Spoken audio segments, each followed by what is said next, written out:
Good morning, Delaware. It's another Friday morning in Delaware, and you know what that means. You're here with Off the Shelf, the library's radio show. We thank our friends of the library for sponsoring the show. We'll be talking more about the Friends in the second half, because if it weren't for the Friends, we wouldn't be doing this next interview. Good morning, Nicole. Good morning, George. Morning, Gage. Good morning. Happy Friday. Happy Friday. And our guest today is Annie Lyons. Annie Lyons is an author who lives in the UK. And I just, as a brief introduction, after a career in bookselling and publishing, Annie Lyons has published 6 novels, including the best-selling Not Quite Perfect.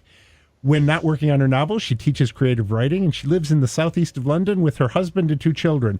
Ms. Lyons' latest novel is The Brilliant Life of Eudora Honeysett, which was published in September to great reviews, including positive reviews in Kirkus, Booklist, and Publishers Weekly, a 90% positive rating in Amazon, and it also ended up on a lot of 2020 best of lists. So Ms. Lyons is speaking to us from her home in London. So good morning, good afternoon to you, since it's afternoon there now. How are you doing? Good morning, good afternoon. Yes, I'm very well, thank you.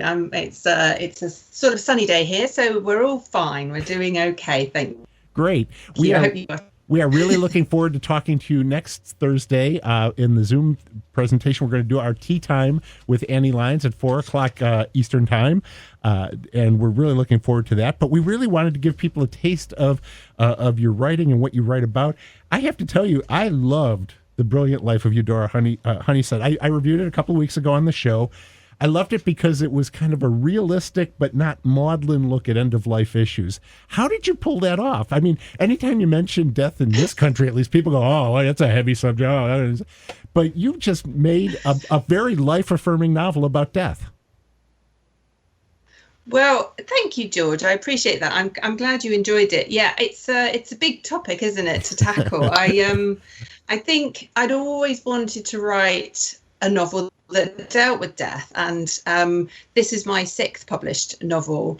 And I wanted to write something about death because I feel like we push it away a lot. We don't talk about it. We sort of deny it in lots of ways. And also, I'd hit midlife. And when you hit midlife, death seems a little bit closer. And so I wanted to write something that where I could consider death from all angles, but I was very clear that I didn't want it to be depressing or dreary or maudlin in any way. I wanted it to be uplifting. I wanted it to be hopeful as well. So, consequently, enter Eudora. I needed broad shoulders to carry that topic. So I had to find a suitable character to do just that, really. She's a fascinating character. She's 85 years old, and basically, she's not depressed. She's not in terrible health, but she just decided she's done with life, and she's ready to pack it in. She deals with a voluntary suicide organization in Switzerland, and is preparing to go when all of a sudden her life kind of takes a turn, and that turn is in the form of a little girl named Rose. Yes. Yes. So as you say, Eudora, she's sort of done with, she calls it this noisy, moronic world. I mean, she's not depressed. She's just finished with her life, and she wants to be able to go on her terms. And she sees that as her only way of doing it by, applying for a voluntary assisted death. But yes, then she's just decided to do that, starts to put the process in place. And then a family move in next door. And amongst them is this little girl called Rose Trewidney. And she decides that Eudora would make an excellent new best friend. And Eudora doesn't have much choice in that, really, because she's very polite and she doesn't really want to be rude. And, Rose is very insistent. And so to start with, Eudora's fairly reluctant, but Rose manages to kind of wheedle her way into Eudора's life, and they sort of embark on this, I guess you call it a set of adventures. And yes, that's that's where I leave it for now. For those who I just had this image of Maggie Smith in my mind. She was the person, as I always kind of cast novels as I'm reading them, and I just saw Maggie Smith, that perfect English lady. I did too, actually. Yes, I saw Maggie Smith as well. And my granddaughter is Rose. So If Maggie is listening, I mean, obviously that's what writers do all the time. They're constantly casting their novels for when the inevitable film happens. Dame Maggie Smith, she would, just give me a call and we'll sort something out. It'd be amazing. That would be I think amazing. she'd be perfect. Yeah. Yeah. I think there's a quote that, if you don't mind me reading, it's in the book, and it's early on in the book, and I think it really summarizes what you were saying earlier about death. And it's, people don't talk about death, not really. People fear it, ignore it, deny it. They're happy to blow one another's heads off in those infernal video games or devour horrific films where people are murdered in the most gruesome of ways, while refusing to face the reality of what death is or to have a grown-up discussion about what it means. And I think you stumbled upon you didn't stumble upon, you planned voluntary assisted death as something that Eudora is interested in. So how was the research process with voluntary assisted death? I don't know if that's something that a lot of people in the States would know anything much about. Not really, no. Well, it was very thorough because I wanted to make sure I knew what I was talking about, and it was as realistic as possible. And so I did a lot of reading. I actually, one of the things that sort of inspired me to start with, I thought this was a good story, was a story of a British nurse who lived in the UK, and she got to her mid-70s and she decided, similarly as Eudora, that she was done with her life, and she didn't really have anything wrong with her. She just didn't want to go through what she saw as the indignities of old age. She didn't want to end up in a home. She didn't want her children to have to look after her, and it just threw up lots of interesting questions for me. And so I thought, well, there are people who do feel this way, and actually have it. From the responses I've had from readers, I know there are hundreds of people who feel this way, who want to talk about it, who want to open up those conversations. So it's not about saying one thing or the other. It's not coming down on one side of the argument or another, because once you get to either side of those arguments, they get quite polar and quite shouty.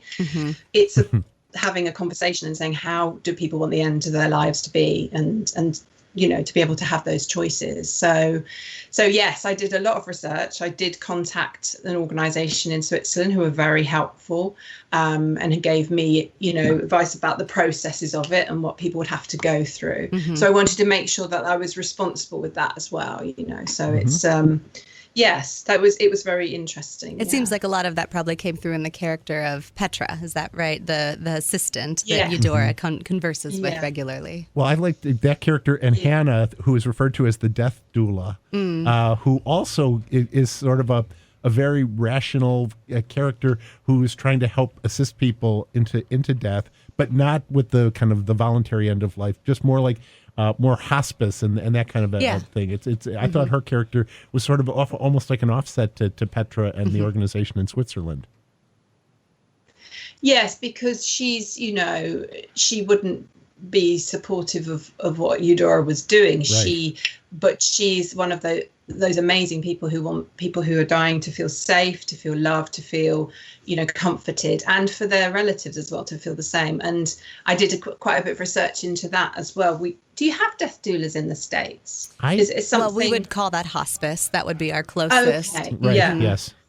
So, but they're not medically trained necessarily, but they just sort of accompany people and are there for them and fulfill a role. And I think you have to be an incredible person to be able to do that. I agree. But yeah, that's why I wanted to talk about all the different aspects of how you look at death and the kind of concept of a good death and what that looks like, really. So I thought it was interesting too. You tell the story, Eudora's story through her life, and I think that a lot of her experiences are shaped by the Blitz, and and I think that it seems to me that when she's asked to be in charge of the family, to take care of her mom and her little sister, that shapes the rest of her life. It just kind of forces her into a mold that I'm not sure she would have chosen, and yet she does it so well. Is that part of that British reserve, that part of the doing your duty, excuse my terrible cliched phrase, but keeping the stiff upper lip? No, it's it's actually, there's a lot of truth in it. Not, I think particularly for the generation that lived during the war, I think there's a great sense of resilience, of doing your duty, and that if life delivered you a certain set of circumstances, then you followed that. And she, because her father asks her to do it, and she is so deeply, she has such a sort of strong relationship with her father, when he dies, then she has no choice really than to follow what he's asked her to do, and she does. But I have to say that the inspiration for a lot of that came from my own mum, because she was born in 1934 and grew up during the war, and that her generation, she was very much of that make do and mend and dig for victory and keep going, and the resilience that I know I have today is comes from her. So she was a different character to Eudora. She wasn't quite so, well, she was stubborn, but my mum was a real sweetie, but it's part of that spirit of those people that lived through that period of time, which I wanted to portray. I felt I know a lot of people like that. Yeah. Along the same line of characters and character development, I love reading authors' end credits and acknowledgments. And you mentioned in your acknowledgments, in one of your final lines, that you also have to thank endless episodes of Brooklyn Nine-Nine. And we have a very loyal Brooklyn Nine-Nine following here in the States, and especially among our circle here. Did Brooklyn Nine-Nine influence any of your writing? Did any of the characters creep in to your development, or any particular catchphrases? I can't imagine Eudora would say like "noise" or anything like that. Noise point. No, I think it gave me a great, because I love that show so much. I watch it with my kids. Yeah. We absolutely love that show. That's got us through some very dark times, and it just is. We'll watch it every day. My son insists on it, and we are obsessed by all those different characters because they're like a family, and they have those quirks of family. And I mean, I try to write. I make my writing funny, and I love all sorts of comedy, and Brooklyn has just been one that has really, I mean, I'd love to write something as funny as Brooklyn Nine-Nine. It is geniusly smartly written. Brilliant. Yes. Well, it's fantastic. Annie Lyons, I want to thank you so much for making time for this to be part of our show today. We are really looking forward to your long-form interview that we'll have on Thursday, January 28th at 4 o'clock. Tickets are available through Everbright or at the Friends website, and we are really looking forward to this. Thank you again, and thank you for giving the world Eudora. She's quite a character, and we really appreciate it. Oh, it's my pleasure. Thank you for inviting me. I'm really looking forward to the event. I'm very jealous about the cake. I might have to bake something myself. Yes. It's going to be 9 o'clock in the evening here, but it's never too late for cake. Never. That's true, So, right. No, I'm really looking forward to it. Thank you for your support. I really appreciate it. And same to you. Please stay tuned. We're going to talk about some books and some things going on at the library the rest of this week. We will be back right after the break. So thanks, and stay tuned. Welcome back to Off the Shelf. Boy, that was fun. Yeah. I do love talking to authors, and an author with that kind of accent just makes me all kind of mellow. It makes me feel it. very proper here on this Friday morning in January in the States. So we were talking about the cakes that she mentioned. Yeah. And we are working with Beehive Bakery that is on Liberty Road in Powell, just right near the intersection of Powell Road and Liberty Road. Can't miss it. It's right over there. And what are they doing now? Yeah. So if you want to, we were talking to Annie Lyons, of course, about her upcoming book chat, and it's going to be on Thursday, January 28th at 4 p.m., which here in the States would be tea time. Yes. 4 p.m. Perfect tea time. And so we thought that it would be great to partner, the Friends did, with Beehive Bread Company. So what you can order in advance is a tasty box of Eudora's Yummies to accompany your tea from Beehive Bread. So they've got a little bit of specifics for how you can order. You can pre-order your box of treats between January 20th and the 24th. From 9 a.m. to 12 p.m. via their online store. So when you go to the Eventbrite listing to buy your ticket to hear from Annie, just note when the pre-orders for Eudora's Yummies take place. So you can do a curbside pickup. That can be either 10 a.m. or 2 p.m. on the 28th. And that box, listen to what it's going to include. It's going to include 2 mini lemon scones or scones, 2 thumbprint cookies, mini oat bars, and a small loaf of their popular iced gingerbread. And that's all for only $17. Oh. And if you live in the 43065 zip code, which is Powell, delivery is available just for $5. But otherwise, you can still do the pickup for free at 10 or 2 on the 28th. So I think I'm looking forward to those thumbprint cookies. Oh, man. Yummy! I love So thumbprint good. cookies. Yes. That sounds great. All Yeah. right, good. And, of course, this is a fundraiser for the Friends of the Library. The tickets are available for $5 for Friends members, $10 for non-members. And you can get there. It's at Eventbrite, or you can get the link through the Delaware Library Friends.org website. Yes. So, anyway, and also, if you'd like to get a little sneak preview, on Monday, the Around the World in Books and Bites book discussion, which is run by Joy Kelch out of our Outreach Services Department, that's at 1 o'clock. They are going to be talking about this book. So if you participate in that and you come up with some questions you'd like to ask, send them to me, and I'll make sure that they get asked during the interview we have on Thursday, the 28th. Hey, speaking of sending things to you, George, don't we have a couple giveaways? Yes, we do. I think we maybe teased last week that we might have 2 free tickets to hear from Annie. We do indeed. So the first person who emails me at gneedham@delawarelibrary.org, and if it happens before I get back to the station this morning, it'll be time-stamped. Whoever gets there first will get 2 free tickets to be able to participate in the live discussion with Annie Lyons. And now, how do we spell your last name? We spell the whole name, G like for George, no space, N like in Nancy, E-E, D like in dog, H like in hungry, for those Eudora yummies, A like in apple, M like in more yummies, please. More yummies. And that's at DelawareLibrary.org. So good luck, and we'll be happy to give away those tickets. So I want to thank the Friends of the Library for sponsoring that giveaway.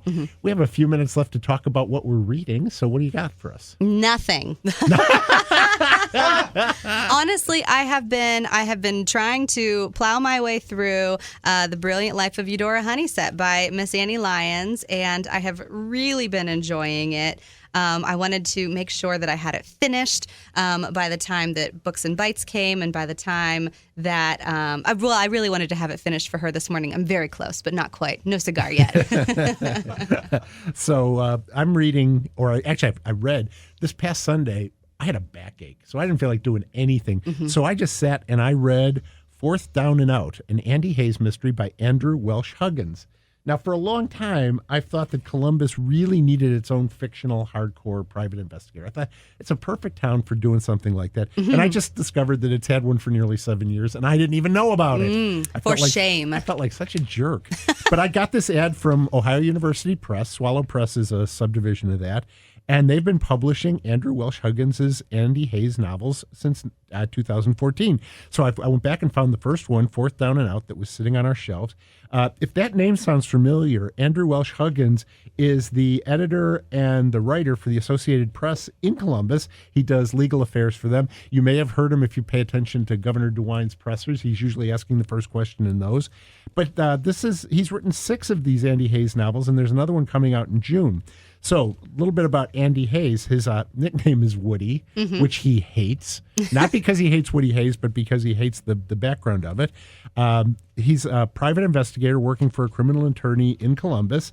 Hayes was a quarterback in this book for OSU who got in trouble with the law for reasons that slowly evolved during the book. It's it doesn't all come out at once, so I don't want to blow anything in there. I don't want to blow any suspense. As a result of what happened, he is one of the most hated individuals in Central Ohio. That's hard. That's a hard bar to pass. Well, not really. If you screw up an OSU season, you're going to be one of the most hated individuals in Central Ohio. You get up there. And that's what he did. So in this initial novel, Hayes is hired by a lobbyist who's been involved in shall we say, a compromising position with a young lady. The lobbyist is being blackmailed by this young lady and her boyfriend. And so Hayes' job is to recover the video on which he's been recorded and in whatever format it exists, which it turns out is on a laptop. Of course, this being a noir mystery, the opening case is only the appetizer for the banquet of complexity to follow. That's a beautiful sentence, George. Thank you. I was really proud of that sentence.